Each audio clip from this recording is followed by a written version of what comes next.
Yeah, guys, I appreciate the discussion on this. And I think O'Malley's an interesting one for a lot of reasons. O'Malley in the middle of the Peter Yan fight, his trainer takes him in the corner. He says, "You see, you belong here."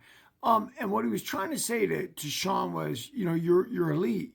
Peter Yan's elite. He was a world champ, and you're as good as him. Now, there's moments like this in everybody's fighting career, right? Where you have to realize, like, hey, I'm just as good as the guy standing across from me. Now, forget the fact that I think O'Malley got a gift in the Peter Yan fight because they wanted O'Malley to succeed because he's got charisma and star power. They knew that probably too, and I think it caused a little insecurity. There's an old saying I heard that all fighting is local.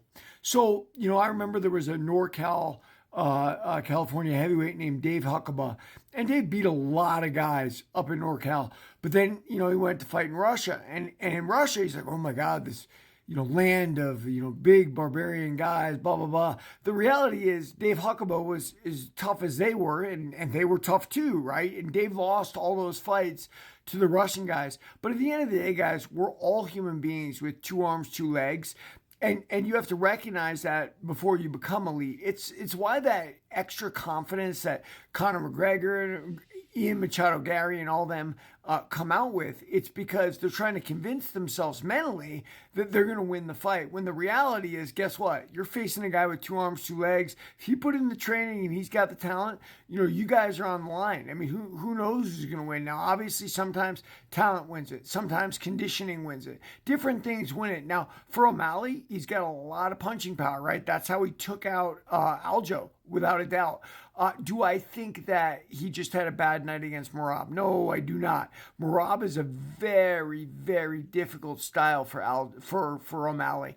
But listen, you focus, you do the best you can. I've already outlined a path for O'Malley to win the fight, but he's got to do it. And executing a game plan is harder than coming up with a game plan. That's why there's so many fake trainers, right? They'll come up with all kinds of shitty game plans for you and send you out there. And when you lose, they step around you to the next fighter. And that's how the fight game goes, man. It's the old hooker pimp thing, right? Like, if this guy's no longer working for me, I'll go to the next one. And there's no pressure on a trainer, right? It was not my fault he lost. It's like then he's got the next prospect in the gym.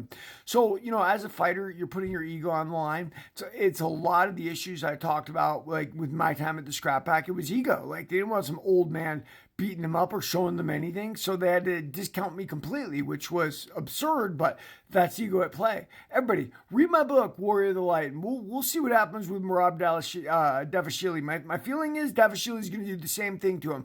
I simply outlined a way O'Malley could hopefully prevent that. Read my book, Warrior of the Light.